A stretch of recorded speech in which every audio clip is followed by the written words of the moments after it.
What's up, everybody? It's Stephen Williams, founder and president of the creditrepairshop.com. Today's video is very important. Very, very important. You're going to want to listen to it because what I'm going to do is I'm going to break down the differences between debt relief, debt consolidation, and debt settlement because there's a lot of misconceptions, total confusion about what they are. Some people think that debt relief is debt consolidation. Some people think that debt settlement is debt relief. They're like, what is going on when they get involved in these programs? They are just, they're taken aback. And all three of them have their pluses and minuses to them, all three of them. So what I want to do, and I had promised this on my last video from yesterday, is that I was going to uh, put together this video to explain the differences. So now let's get right into it. Let's get right into it. First of all, when anyone is people, you got to understand the psychology of uh, financial services products because a lot of these products would not work unless people were getting into had a financial situation. And what happens with the individual is that they start to seek solutions because they're very emotional, they're overwhelmed with debt, they don't know what to do, they don't know where to turn, and they're just like, I got to deal with this debt. Um, calls are probably coming in, all types of things. So let's talk about the first one. And the first one is, which a lot of people always seek, is to do debt consolidation.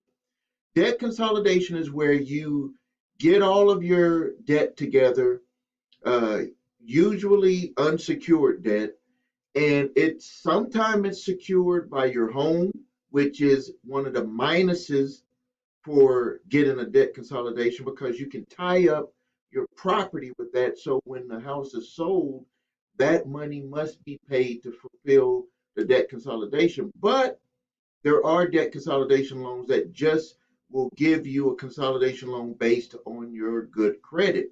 So that consolidation will keep your credit good and it will wrap the loans up together and you'll pay one payment to one place. And what a debt consolidation allows the person opportunity to do is to say, okay, I'm getting everything tightened up, and I've learned my lesson. I'm going to pay this payment, and even though I have all of these credit cards and credit that's open back up and available to me, I'm gonna just learn my lesson. I'm not gonna go backwards. Well, we see that almost 98% of the people, 98% of the people that do debt consolidation end up going into the other programs. And let me tell you why. Because what happened is they're paying that debt consolidation loan, and then they see that little credit card that was paid off from the debt consolidation loan, and then they start charging it up again. It's got a $5,000 open balance, and they start charging it, and they're like, well, I'll make sure I make those payments. I'll make sure that I make them. I won't do it. And then all of a sudden, 6 months to a year later, they're right back into the same situation. But now, this time, they're not going to be able to do a debt consolidation. And what they've actually done is they've gotten a debt consolidation loan payment going out, and now they've reset and they have payments going out to all of the credit cards and if they got personal loans, they've just actually stacked on top of what they had did before. And they have those payments and they have new payments. So that's what kicks people into the other program. That's why you see so many people going into what people call debt relief programs. And that's number two. A debt relief program is where you are told to stop paying all of your unsecured unsecured accounts. credit cards, if you got medical bills, anything, but not student loans, even though that's uh, not really technically secured, but like credit card, mostly these companies focus on credit card debt. I'll keep it simple. They want you to stop paying it. And the reason why they want you to stop paying it is because it must go into a charge off status before the companies are willing to do a settlement on those accounts. And so, what this is what their plan is, they want you to stop paying all of your credit card payments, and they want you to pay them a certain amount of money. They figure it based off of how much credit card debt you have. And so, what they're going to do is they're going to say, if you got $20,000 in credit card debt, you can pay this amount of money, let's just say $400, and you used to pay $700. So we're saving you money right now. That's what entices people to sign up for the program. Is they're like, I'm paying 700. They're gonna pull that down to 400 a month, and they're gonna get my credit card debt paid off over a certain period of time. Well, this is actually what they do is they put that money into an escrow account, and then as that account builds, they start approaching the credit card companies to do settlements. But this is the misconception about it, is that with a lot of people signed up for these programs and they're like, wait, hold on a second. I've been in this program for 6 months to a year and you haven't paid off any of those debts, and my credit is ruined, and the companies are calling me saying that they're going to sue me. What are you going to do about that? They do nothing about that. Even if they have attorneys, and most of these companies do have attorneys that represent them, or they have attorneys that represent your account in certain areas that will do the negotiations, but they will not go to court for you. So the misconception is, number one, that when you start making payments that your money is going to your creditors. No, it's going into an escrow account. And before 2008, the money was just going into the pockets of the companies that were doing the debt settlements. And a lot of states outlawed what they were doing, and they made them go into a escrow, because what they figured out was that most people would not complete the program once they started getting calls to get sued. Once they saw that the money was not going to their creditors, they were like, this is a total ripoff. I'm in a worse situation than I was. And they were just dropping out of the program, and those companies were keeping the money.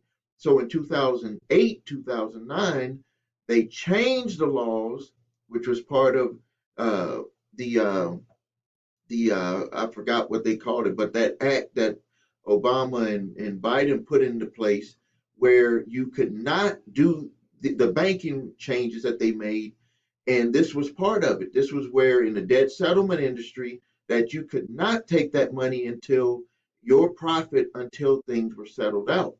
And so what they do now is they put it into an escrow account. And then that escrow account just keeps building, and then they're going to try to do settlements with the companies.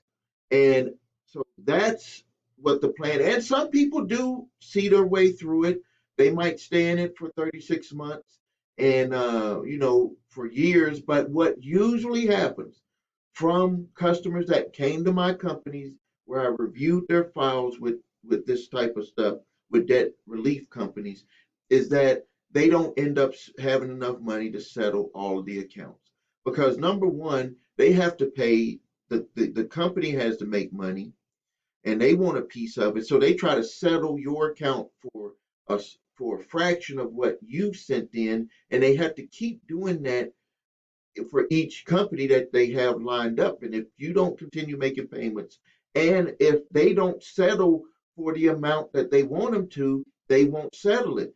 And that's a misconception also. You cannot make a company settle an account for the amount that you want them to do. I don't care who does it, an attorney, me, anyone. You can only approach the company with an offer, and then they will usually come back with accept it or come back with a counter offer. And what most people do, including my company, is that if you can't settle for what the client has available, you just say it just needs to wait.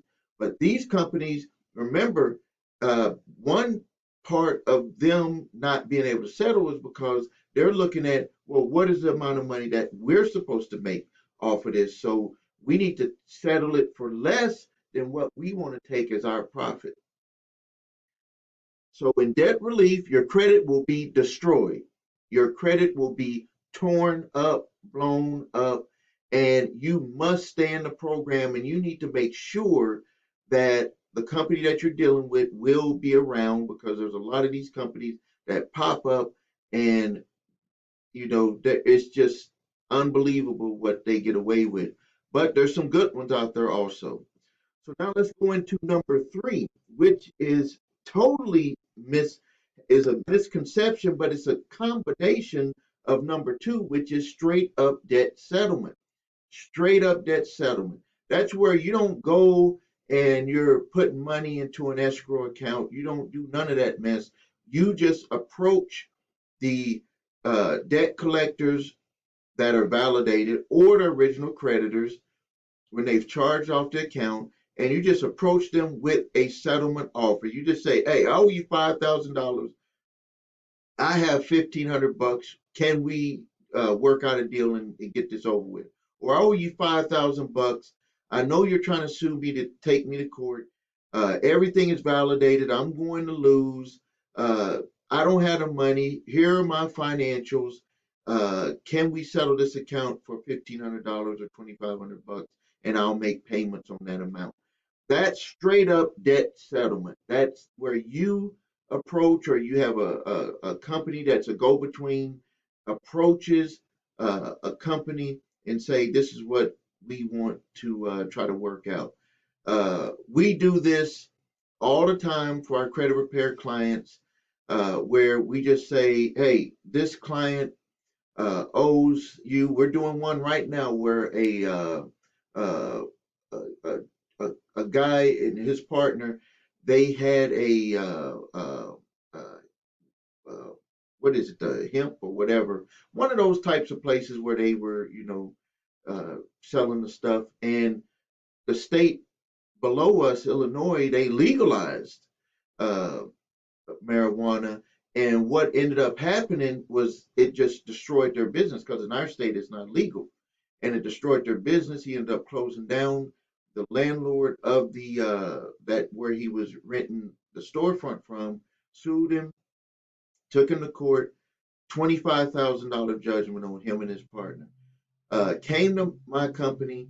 Um, I just wrote a letter, simple letter, introducing, saying that we're the go between. Let's try to work something out uh, for them. My client said they want to settle the whole thing for $5,000.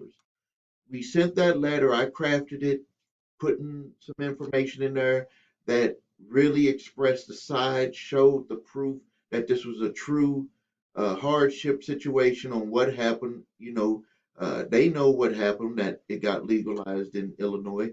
And the attorney sent back a letter saying, "Okay, let's try to move forward on this. Send some financials, a financial statement, just so I can take it to my client, which is the lease company, that this is a true hardship, and that it'd be best for both parties to go ahead and settle this account." So that's straight up debt settlement. Credit is already ruined when you're in that situation anyway, but it helps you get the rebuild, because what you can do is you can negotiate that to get that removed.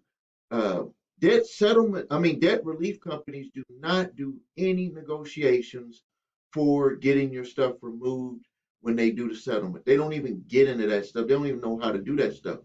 When you do debt settlement, that could be part of the negotiation. Now, I can tell you from experience that the lower the amount that you get, and you start throwing in that you want to get it removed off your credit reports, they that's like a negotiation piece for them to take, to raise it back up, because they're like, if you want us to come down and then you want us to take it off, that's two things for you. We already gave, if we do that, we're giving you two. We already gave you where you're having to spend less to get out of this situation. So we want to raise it up just a little bit so it can be even negotiations, win-win for both sides.